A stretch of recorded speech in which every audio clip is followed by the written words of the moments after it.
سورہ کہف کا نام تو سنا ہے نا، حدیث میں اس کی بڑی فضیلت بھی ہے۔ ایک کام آپ لوگ ضرور کریں کہ دیکھو جو حافظ قرآن نہیں ہے نا، وہ کچھ متعین صورتیں ضرور یاد کریں قرآن مجید کی، ٹھیک ہے؟ پورا قرآن حفظ نہیں ہوتا، کچھ متعین صورتیں ہیں، جیسے سورہ یاسین ہے، سورہ ملک ہے، سورہ ملک کی تو بڑی فضیلت ہے، اسی طرح سورہ کہف ہے، یہ بھی زبانی یاد کریں، سورہ سجدہ ہے، یہ بھی زبانی یاد کریں، اور 30واں پارہ بھی مکمل زبانی اور 29واں بھی مکمل زبانی ہے۔ یہ دو پارے ہر ایک کو حفظ ہونے چاہیے، 29واں اور کیونکہ نمازوں میں پڑھے جاتے ہیں، 29واں 30واں مکمل یاد کر لیں، سورہ یاسین یاد کر لیں، سورہ ملک یاد کر لیں، اور سورہ کہف یاد کر لیں، سورہ سجدہ یاد کر لیں، سمجھ رہے ہیں؟ سورہ واقعہ یاد کر لیں، سورہ رحمان بھی یاد کر لیں، اگر سورہ رحمان یاد کرنا ذرا مشکل ہے، سورہ واقعہ یاد کر لیں۔ تو یہ چند صورتیں آپ یاد کریں گے نا، تو اس کا فائدہ کیا ہوگا کہ تہجد میں آپ لمبی نماز پڑھ سکتے ہیں۔ دیکھو سورہ کہف جمعے کے دن فضیلت ہے نا، تو وہ جمعے کی رات کو تہجد میں پڑھ لو سورہ کہف، فضیلت بھی حاصل ہو جائے گی اور نماز کا ثواب بھی مل جائے گا۔ تو جن لوگوں کو قرآن کا حصہ یاد نہیں ہوتا، وہ تہجد لمبی رکعتیں پڑھ ہی نہیں سکتے، وہ علم طرح سے بس پڑھتے رہیں گے، رکوع کریں گے پھر اٹھیں گے، تو وہ تہجد میں جو ہے نا کچھ اپنا سینے میں اتنا قرآن محفوظ رکھنا چاہیے تاکہ کبھی انسان کی طبیعت میں نشاط ہوتا ہے، وہ لمبی نماز پڑھنا چاہتا ہے تو پڑھ سکے، وہ سمجھ رہے ہیں؟ 30واں پارہ ہے، ایک پارہ تہجد میں پڑھ لیں مکمل 30واں پارہ، تو یہ تھوڑا تھوڑا روزانہ قرآن مجید یاد کیا کریں۔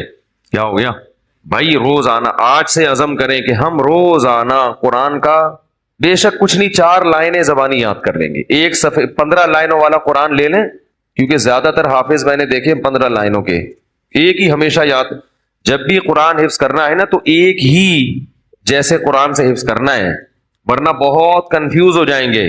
بھائی قرآن جو چھپتے ہیں نا ان میں کچھ 15 لائنوں والے ہوتے ہیں، کچھ 16 لائنوں والے ہوتے ہیں، کوئی سورت 15 لائنوں سے یاد کر لی، کوئی 16 سے، بہت کنفیوز ہو جائیں گے، پوری زندگی ایک جیسے قرآن سے ہی پھر پڑھا جاتا ہے۔ تو آج سے یہ ہمت کر لیں، جتنے لوگ فیس بک پہ بھی سن رہے ہیں، نیٹ پہ بھی سنیں گے، آپ لوگ بھی جو موجود ہیں، روزانہ قرآن کی 3-4 لائنیں زبانی یاد کرنی ہے، ان متعین صورتوں کی 3-4 زیادہ بوجھ نہ ڈالیں اپنے اوپر ورنہ مایوسی ہو جاتی ہے۔ تو اس میں بڑی برکت ہوگی، 1-2 سال میں بہت ساری صورتیں یاد ہو چکی ہوں گی۔ میں نے جو قرآن مجید حفظ کیا ہے نا، تو میرا حفظ کرنے کا شروع میں ارادہ نہیں تھا، میرے پاس ٹائم ہی نہیں تھا۔ اللہ تعالیٰ میرے بڑے بھائی کو جزائے خیر دیں، وہ حافظ قرآن ہیں، ہم نے کسی الگ سے قاری سے نہیں پڑھا، اپنے بڑے بھائی سے ہی پڑھا ہے، تو وہ ہمیں روزانہ سب بہن بھائیوں کو لے کے صبح بیٹھ جاتے تھے فجر کے بعد، اور ہمیں انہوں نے پڑھانا، قاعدہ تو میرے والد صاحب نے پڑھا دیا تھا، نورانی قاعدہ، اور کچھ دعائیں یاد کرا لی، باقی بڑے بھائی نے پھر قرآن پڑھانا شروع کیا۔ تو جب میرا قرآن ختم ہوا تو انہوں نے کہا کہ اب کچھ صورتیں یاد کر لو، تو مجھے سورہ کہف یاد کرا دی، تھوڑی صبح دے بیٹھتے تھے 15 منٹ 20 منٹ آدھا گھنٹہ روزانہ، باقی پھر اسکول جانا ہے، باقی کام ہوتا، بس روزانہ اتنی دیر بٹھاتے تھے، تو وہ روز تھوڑی صورتیں یاد کر کے بہت ساری صورتیں یاد ہو گئیں، تو پھر مجھے حفظ کرنے کا شوق پیدا ہو گیا کہ یار جب اتنی ہو گئی تو پورا یاد کرو قرآن۔ تو میں نے بہت تھوڑے سے عرصے میں طلب علمی کے دوران الحمدللہ حفظ مکمل کیا ہے، پڑھائی کے دوران۔ تو ایک دفعہ ذوق پیدا ہو جائے گا نا تو پھر خود مزہ آئے گا، خود لطف آئے گا اس میں۔ تو سورہ کہف بھی مشہور صورت ہے جو پڑھی جاتی ہے، نبی صلی اللہ علیہ وسلم نے فرمایا جو سورہ کہف کی جمعے کو تلاوت کرے گا، جمعے کی رات کو بھی کر سکتے ہیں تلاوت، ایک روایت میں جمعے کی رات کا بھی تذکرہ ہے، تو آپ نے فرمایا کہ وہ دجال کے فتنے سے محفوظ رہے گا۔ کہف عربی میں کہتے ہیں غار کو۔ اس میں 2 بلکہ 3 واقعات ہیں، 2 تو بڑے ہی دلچسپ ہیں۔ پچھلی قوموں میں چند نوجوان تھے جو ایمان لے کر آئے، جو کیا کیا انہوں نے، لیکن جس ملک میں وہ رہتے تھے وہاں کا بادشاہ بڑا ظالم تھا، وہ ایمان والوں کو زندہ رہنے نہیں دیتا تھا۔ تو ان نوجوانوں نے مل کے یہ کہا کہ ہم یہاں رہ کر اپنے ایمان کی حفاظت نہیں کر سکتے، ایمان ظاہر کریں گے یہ ہمیں مار دیں گے، تو ہم اس ملک کو چھوڑ کر کہیں نکلتے ہیں۔ یہ بڑی قربانی ہوتی ہے اپنا ملک چھوڑ دینا اللہ کے لیے۔ ہمیں چھوڑنے کی ضرورت اس لیے نہیں ہے کہ ہم چھوڑ کے جائیں گے کہاں، یہ بڑا مسئلہ ہے نا، تو ہم یہیں رہ کے دین پر عمل کریں، اور الحمدللہ اللہ کا شکر ہے اتنا ہے کہ جو کرنا چاہے تو عمل کر سکتا ہے۔ تو انہوں نے کہا کہ اب ہم کیا کرتے ہیں، یہاں سے نکلتے ہیں۔ اب اللہ نے دیکھو ان کے ساتھ کیسی رحمت کا معاملہ کیا۔ اصل میں یہود و نصارہ اس واقعے کو جانتے تھے، تو وہ نبی کی نبوت کا امتحان لے کے لیے انہوں نے نبی سے یہ واقعہ پوچھا کہ اصحاب کہف کا کیا واقعہ ہے۔ یہود و نصارہ تو جانتے تھے، ان کی آسمانی کتابوں میں بھی تھا، تاریخ سے بھی نقل ہوتا چلا آ رہا تھا نا، بڑا دلچسپ واقعہ تھا. تو یہ چیزیں تو پھر سینہ بسینہ نقل ہوتی ہیں. لیکن یہ واقعات مشہور تھے مدینہ میں جہاں یہود و نصارہ رہتے تھے. اہل مکہ کو ان چیزوں کا علم نہیں تھا. تو انہوں نے نبی کا امتحان لینے کے لیے پوچھا کہ اصحاب کہف کا کیا واقعہ ہے. تو اس پر اللہ تعالیٰ نے سورہ کہف نازل کی اور بتایا انہم فتیۃ آمنوا بربہم، چند نوجوان تھے جو اپنے رب پر ایمان لائے. اکثر توبہ کی توفیق جوانی میں ملتی ہے، چاہے گناہوں سے توبہ کرنی ہو یا کفر سے توبہ کرنی ہو. میں نے بوڑھوں کو بہت کم دیکھا اسلام قبول کرتے ہوئے، بلکہ دیکھا ہی نہیں. جتنے میں نے غیر مسلمان ہوتے ہوئے اپنی زندگی میں دیکھے ہیں وہ سب کیا ہوتے ہیں؟ جوان. حالانکہ اس وقت مزے اڑانے کی عمر ہوتی ہے. تو پتہ یہ چلتا ہے کہ جوانی میں توبہ آسان ہے، بڑھاپے میں توبہ مشکل. کیوں؟ جوانی میں جیسے گناہوں کا جوش ہوتا ہے تو گناہ سے بچنے کا جذبہ بھی جوانی میں ہی پیدا ہوتا ہے، کیونکہ جوش کا ہونا ضروری ہے گناہ کے لیے بھی اور توبہ کے لیے بھی. کیا ہو گیا بھائی ایک آگ بھڑکتی ہو نا جسم میں، گناہ کی بھی آگ بھڑکتی ہے اور گناہ سے توبہ کے لیے بھی جذبہ چاہیے. بڑھاپے میں جذبات کیا ہو جاتے ہیں؟ ٹھنڈے. نہ گناہ کا وہ جذبہ رہتا ہے اور نہ گناہ سے توبہ کا وہ جذبہ رہتا ہے، لہذا نیوٹرل ہو جاتا ہے. بس جس حال میں جوانی گزاری اسی میں رہتا ہے. کہتا ہے چھوڑو اب کیا توبہ کرنی، بس آرام سے مجھے زندگی گزارنے دو، مرنے دو آرام سے، چاہے وہ کافر ہو یا گناہ گار ہو.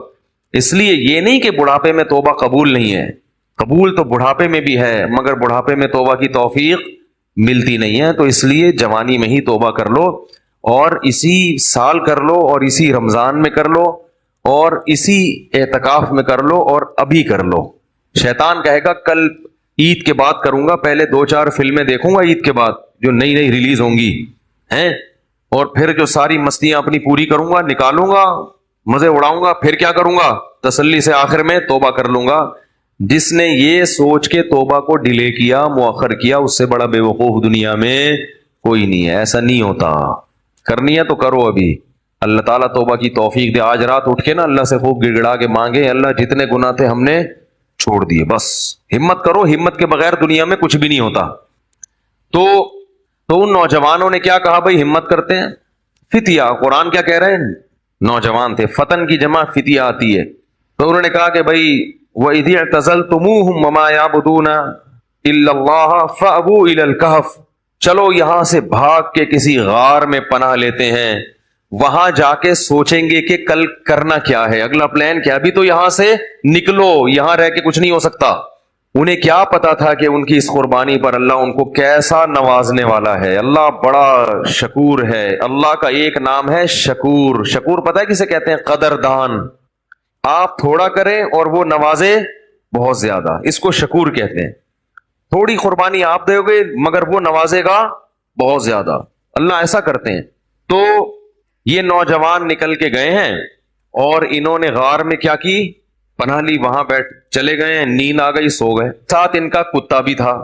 حفاظت کے لیے کتا رکھنا بولو بھائی جائز، بلا وجہ کتا رکھنا حرام ہے. نبی نے فرمایا جس نے بلا وجہ کتا رکھا روزانہ 1 قیرات اس کی نیکیاں کم ہوتی رہیں گی. ایک قیرات پہاڑ کے برابر ہوتا ہے. روزانہ اس کی نیکیاں ضائع ہوتی رہیں گی. اسلام میں کتا پالنا بلا وجہ جائز نہیں ہے. ضرورت کے لیے، شکار کے لیے پال سکتے ہیں. شکاری کتے ہوتے ہیں نا کہ شکار بگار کرنا ہے، یا گھر میں طوطے پالے ہوئے ہیں تو ان کی شکار کے لیے کتا رکھا ہوا ہے. تو یہ ہوتا ہے طوطوں کی حفاظت کے لیے کتے رکھنے پڑتے ہیں بعض دفعہ. تو لیکن کتے کو بتا دیں کہ صرف طوطوں کی حفاظت کے لیے ہے. لوگ کتا پالتے ہیں ڈاکوں سے حفاظت کے لیے، اس کو بتاتے نہیں ہیں، وہ ہر ایک کو کاٹنا شروع کر دیتا ہے. تو وہ اپنا کتا بھی ساتھ لے گئے حفاظت کے لیے کہ بھائی کہیں پہرے وہرے کا کام آئے گا. تو غار میں ان کو نیند آئی اور کتا کہاں بیٹھا ہوا ہے؟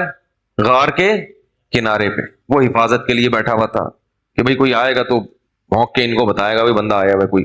تو اب جو ہے قرآن کہتا ہے کہ ہم نے ان پہ نیند کو مسلط کر دیا، سو گئے.